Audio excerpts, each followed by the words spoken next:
I'm very pleased to have with me Josh Scott from JHS Pedals. Now Thanks you've for stopping got by. these look amazing. Yeah, we're really proud of them. It's about 3 years now. You know, we kind of showed them at Winter NAMM. We're finishing them. They're about to start shipping to dealers. So yeah, it's our first ever arm into pro audio, the JHS 500 series. Now the very distinctive designs that we already know and love. Right. But more. Yeah. So the premise there is we love our branding, and what I did is, you know, we went through the designs that started with our pedals really, and then reimagined them completely. You know, redesigned a lot of it, which is funny. Later you might see these influenced the new versions of some of the new pedals. It was a really new process. So yeah, let me just walk through them. Yes. Yeah. So the flagship, the one that everyone's crazy over, is the color box. So it's a dual slot, matched car and hill transformers.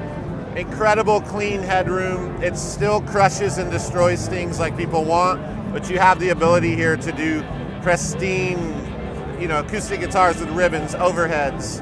It's just a beautiful proprietary. We designed a 7-control EQ. Wow. So what's so fun about this is, we're trying to make our mark and a statement. This is a top of the line, hangs with any pre out there, and a 7-control EQ. For the price of like a fifth of some of the other things. So we're really excited to be able to offer it. We hit a price point that was out of this world.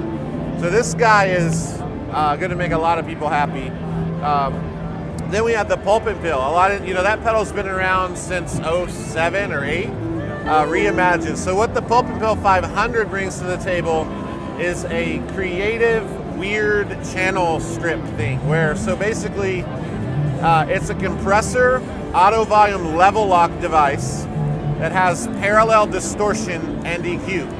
Really there's nothing like it that I've seen. You can put a room mic and crush it to death and auto lock it, level lock it, overheads. It's just fantastic for creating textures. But it also works as a mic pre. It has a really great clean mic pre in it. And then we have these effect units, we're calling them. What I consider these to be are very much record, print with them, go right to tape. And then these I feel like will be used in a mixing capacity more, but you can go to track with them, But the tap tempo tremolo, so it's an all analog tremolo, and you can tap in tempos, you can chain it into your DAW. It's great for like Wurlitzer tracks, electric pianos, guitars, vocals, different waveforms. And then we have the Super Bolt. So a lot of people were using our Super Bolt pedal on vocals and things, and they were jimmy rigging it with like crazy adapters and huge records. We kept getting these emails when we see a pedal with all these cables, and so this is pretty much straightforward, the pedal. This is the only one that we just kind of threw the pedal in there. With instrument input? Yeah, direct. You can plug a bass in. It has tons of headroom. Different from the pedal in the fact that it ultimately just has more power and because of the unit. Then we have the Cub, tap tempo, analog delay.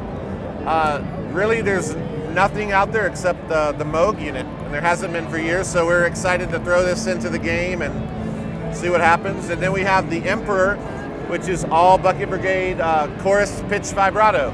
So it's a modulation machine in 500, which I'm not aware of another one out there as well. So that's the full line. And so you're saying when are you hoping to have these? Yeah, I've learned out? never to say a date, but we actually have all the prototypes are verified, changes made. We're ready for production. We have our chassis built. We're like literally between third base and home plate at this point, and you're going to see them very soon. Is it the right time to ask you about the pre-orders that have come in? Where do you know where some of these are going?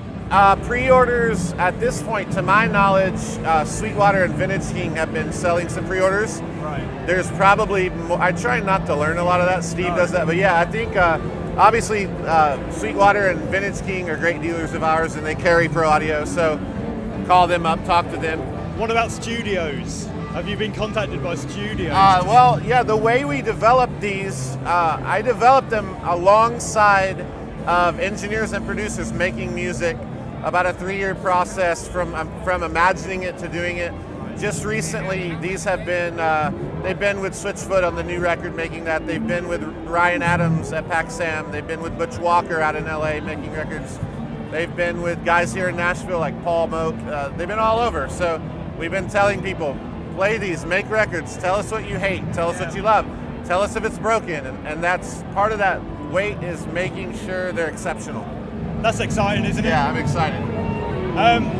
It's been lovely talking to you. Yeah. And I can't wait to see these in the studios. Yeah, I can't either.